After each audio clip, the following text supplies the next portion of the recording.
කවිය කෙනෙන් කුණ්ඩලිය කොණ්ඩල කේසියේ ඔයිඳින් ගිම්වියන බලන්නුන් නිලිය කොණ්ඩල කේසියේ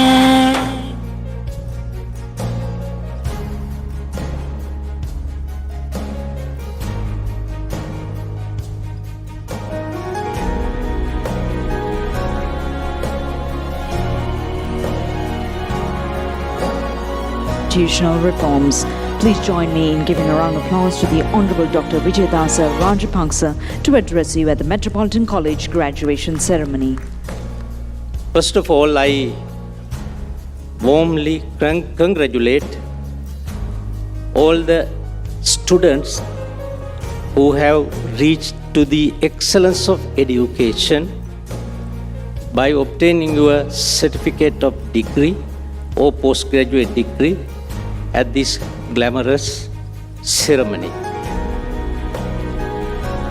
This is a classic occasion where the private sector education had shown and demonstrated that they can produce students with quality education in this country.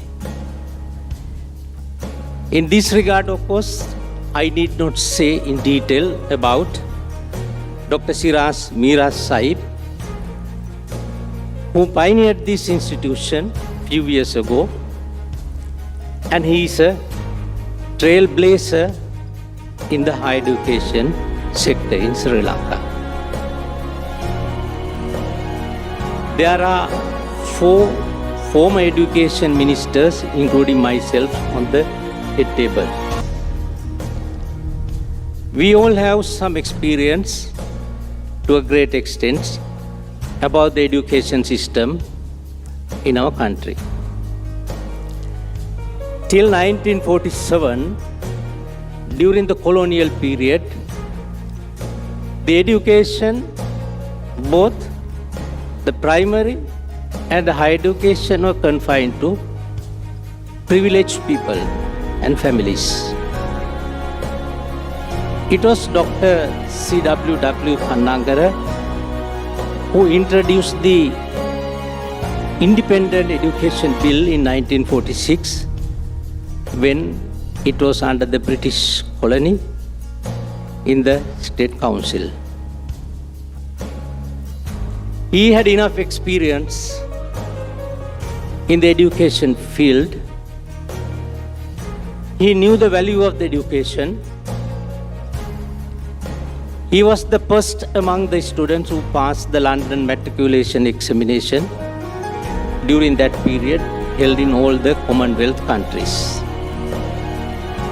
And he had a very keen interest to inculcate a system in Sri Lanka for free education for everybody, disregarding their capacities, color, ethnicity, language, whatever. As a result of that, most of us are educated persons.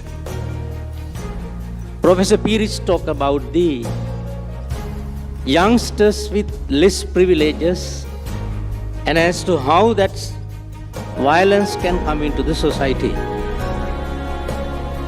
We had enough turbulences in this country during last 4 to 5 decades. There were uprising of youngsters both in the south and the north. Until 1977, our education system, our economy was a closed economy. Our education system also was the same. After the liberalization of economy in 1977, the door was open for the private sector also to start education, especially in the primary, secondary, and also tertiary level. Although there are over 100,000 to 120,000 students who get through the GCE advanced level examination, the government cannot cater more than 30 to 40,000 we are doing in 16 state universities, which is totally insufficient. Unless that we expand the private sector education, there can be many crises in the future too. When the people, especially youngsters, realize that they have been discriminated in providing quality education by the state, whereas our constitution has guaranteed that we will ensure the quality and equal education to each and every citizen of this country at all levels, commencing from the kindergarten to PhD.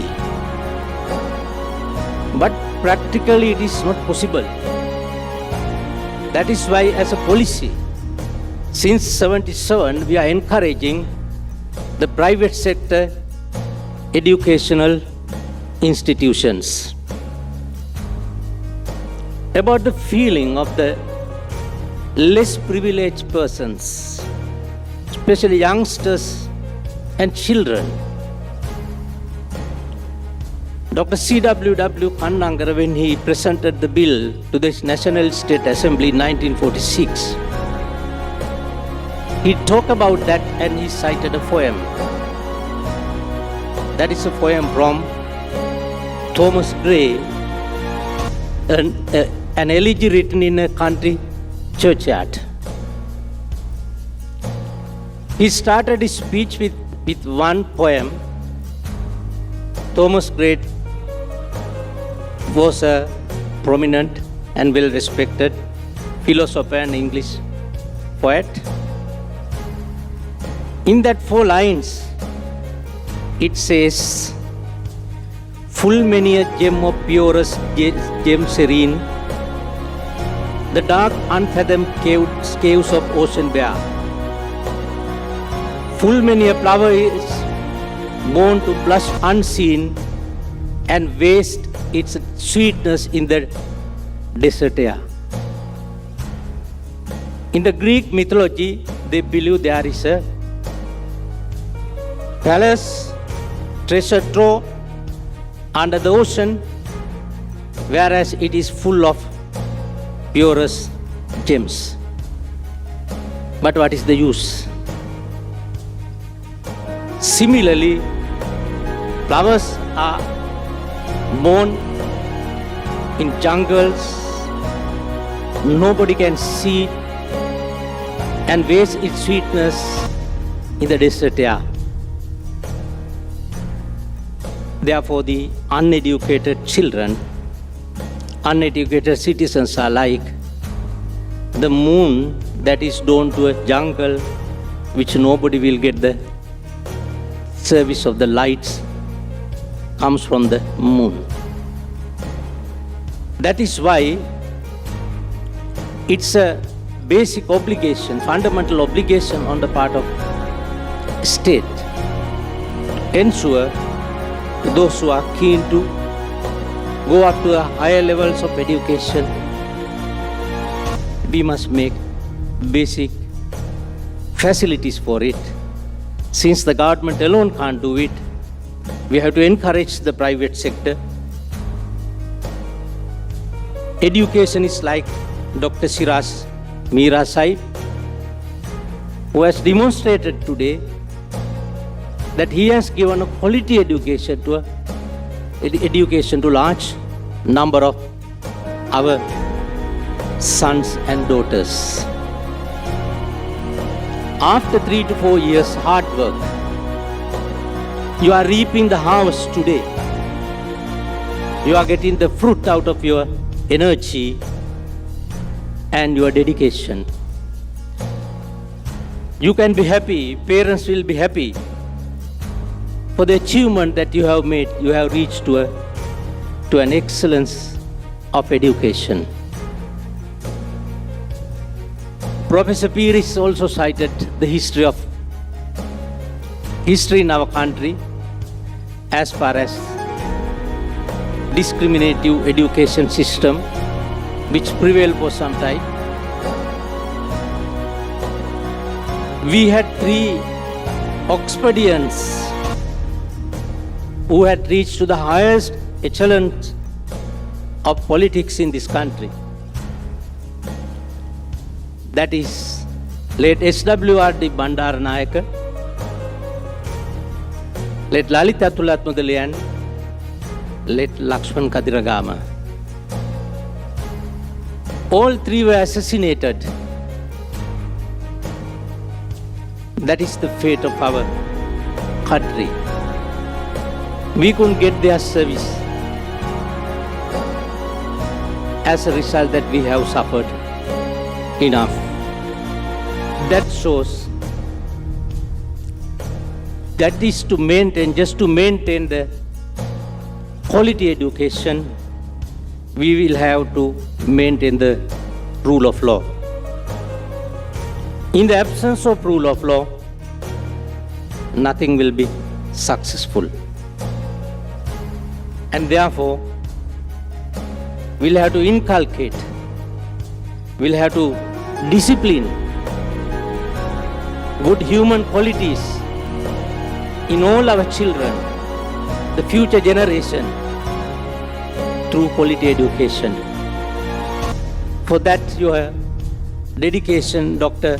Siraj Mira Sahib, we are grateful to you for the service you are rendering, and I congratulate all the recipients of your degree awards today. Thank you very much.